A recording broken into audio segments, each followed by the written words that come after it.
people out as we can. So please hit them share buttons. Right, Mr. Tait is waiting for me. Pretty much, one of the judges. I've always had a decent relationship with Allan, and I think he's probably one of the most sort of vocal ones that many of experienced koi keepers know. So this could be quite fun. Let's get him on. Hi, Ricky. Tait, good evening. Good evening, Ricky. How are you? Right. I'm all right. Can you remember to speak slowly, please?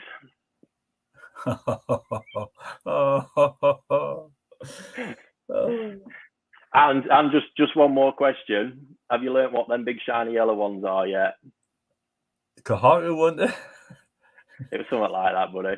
Well, that's what you told me. It was Kahatu. That one, guys, is a bit of a private joke. I can't remember which year it was at the National, but I was there helping out, and Allan was judging, and for some reason they gave us all walkie-talkies. And just as Allan was walking around with all his judge friends, I just reminded him over broadcast that the big shiny yellow one was a Yamabuki Hogan, just in case he'd forgot. How could I forget? No, it's like we're going to bother for that. It's like wearing little green jackets in old Japan. I love that jacket. Yeah, it suit you. Anyway. So you give me your questions first, then I'll give you my questions. Wait a minute. What questions? Yeah. Anyway, fire away, Allan. One you've already just touched on. I was going to ask you about developing varieties over the next decade. Yeah. And thoughts on it. We know about golden corn. Do you think there'll be anything else? Yes. The guys are constantly coming up with stuff. We're looking just the last few years. Wadder's made the Kirin. Yeah. Aragoke's become a big thing. I mean, all of a sudden the Japanese have spent years refining Deutsch fish to the point where there's about 5 scales on the dorsal line. Yeah. And now all of a sudden they're adding the scales back in and going full body. Yeah. I can see guys at the minute, Iowa Cabba, it's been around for a long time, obviously, but there's more and more people sort of refining that one.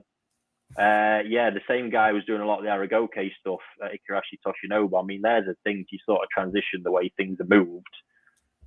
You'll be aware of Ikarashi Kazuto and the sort of honor and the reputation that guy had. The son, since he passed away, Toshinobu's taken over, and can't deny his breeding talent. But Go Sanki's just not a thing there anymore. And if I look at what he's been trying to produce over the years, he's currently trying to make a yellow version of Kin Showa. Yeah. Which is going to pass into we've seen sort of Kiyosagi's coming in. They're just constantly at it. Marahiro, one of the great places, he's constantly farming different stuff out.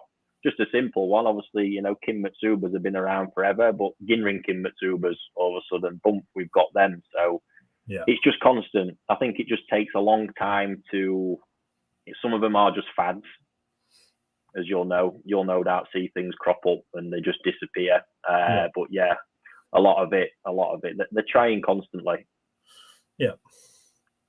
So there'll be plenty more golden corn debates to be had. What's your thoughts on them, Allan, anyway?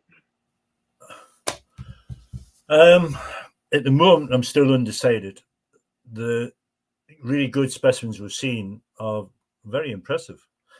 As with any variety. Pardon? As with any variety. Yeah, with any variety. But there's such a diverse mixture of pattern on them, whether they're old Kanoko or whether they're part Kanoko, not part Kanoko. It's a hard one to read at the moment. I will study it more. This is the sort of world first on one of the judges' opinions on them. So where would they sit at the minute? Do you think any of them would stand a chance at one of the UK shows, in all seriousness? Unless it's one of the better versions of it. No, not really. Yeah. It's all about what a judge is against on the day. We're talking Kawari Mono. It's not a recognised variety yet. Yeah, that's what I'm getting at. It's not recognised. So we put it in Kawari Mono. It's just what it's up against on the day.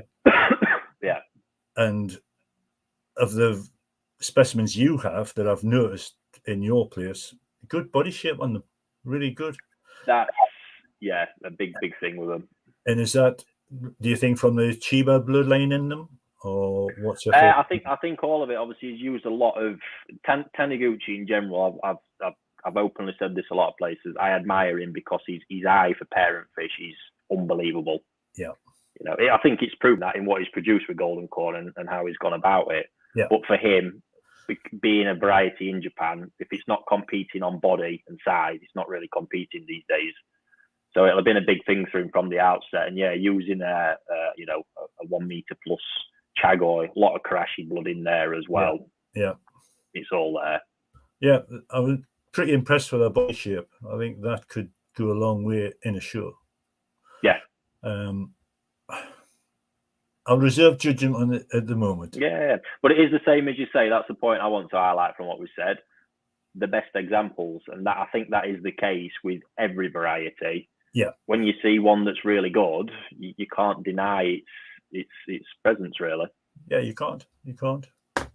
So yeah. So you sort of already answered that question. I feel like that was the easy one. I'm saving the best one to last. Go on. Condition of koi. Yeah. What's your thoughts on conditioned koi? Conditioning them? Yeah, because this year, I know we've had COVID for quite a while now. I was quite surprised at the shows I did last year that the condition of the fish actually was pretty poor. Yeah. From a judging point of view, skin quality wasn't fantastic on fish. So I was quite disappointed in the hobbyists' conditioning of the fish. Yeah. I was just wanting to know what you, as an expert, would have done different to them. Would you use clear more regular to improve skin quality, bring sumi up? I've lost you. Yeah, we've lost you, Alan. How are we getting on, Steve? Oh, he's back. I can see. Oh, he's back. Yes, let's bring him back into the chat. For another coin meter. There we go. Yeah. Just my opinion from what I saw at shows last year, I thought the condition of fish was actually a little bit down on what hobbyists normally do. Yeah. And I thought, well, really, I was expecting to see fish of really high condition, high quality. Yeah. Didn't happen last year. I think something I've always noticed, you've paid a lot of attention to skin quality. Yeah. In general, and it really is one of the finer details that I think gets really overlooked. Yeah. And really, we're talking about the peak of it, aren't we? And getting that luster and that shine to its peak. It's getting. So I think it ties in nicely to sort of what's been discussed here tonight. I honestly don't think people know what to do for the best. Yeah. In general, the water thing for me is a massive problem, and I do think it's one of the biggest problems out there.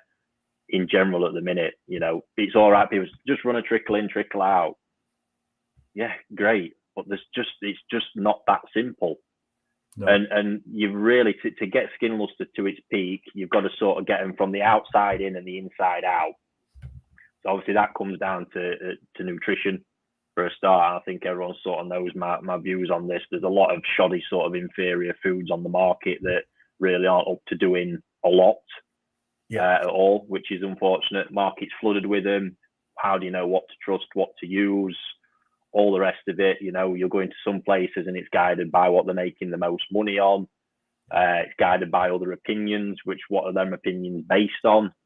There's a lot to it all, but yeah, for me, the diet massive, but then also that water and that environment and the level of stability that people give it. And I just don't think, there's enough good knowledge out there for it, Alan. Yeah. And it is overcomplicating all the time. It feels like I'm literally just saying it all the time, but I look at the simplicity of how koi are kept here and the results achieved, and you can't do it any more basic. Yes, there's a lot of experience and knowledge, obviously, sat doing that. But if you look at the tools that I'm using, it doesn't get any more simple. Yeah. I'm of the same belief as you, Ricky. People are shocked when they say, what filtration you got? They expect me to say drums and all this. No. Nexus, 2 ponds, and actually a clover leaf on one of them. Yeah. The shower. And it works. And I'll never change it because it works. Yeah. Yeah. And it's all this, I think we're seeing all this trend of chasing, chasing TDS. So that's what's driving a lot of people to force more water through the system. And then I believe that is the thought, you're forcing more water through the system, and that's having that adverse effect. Yeah. I really do believe, my water here doesn't look great from a clarity perspective. And it's not something I'm not ashamed to admit it, because you pull one of my fish to surface, many of you guys have seen them in the videos, they absolutely pop. The skin shines, they look phenomenal, and they grow incredibly well. Yeah. So I'm not chasing TDS. I'm focusing on the fish and giving them what they need. Yeah. And on that, obviously, you look at that environment as well. Chasing, keeping that really crystal clear water, getting TDS as low as possible, creates that absolutely, crystal clear water is going to have maximum UV penetration through it, and that's another thing I believe leads to a lot of skin conditioning issues. Yeah.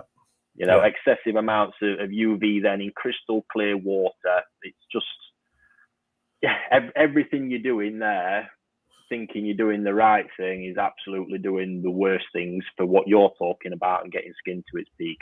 Yeah. My opinion on that would only change if I've got a magic well of very fantastic underground water. Yeah. Then I would seriously lap that up, but I haven't, and not many of us have. No. Can't think of anybody that has. No. Apart from Japan. Yeah.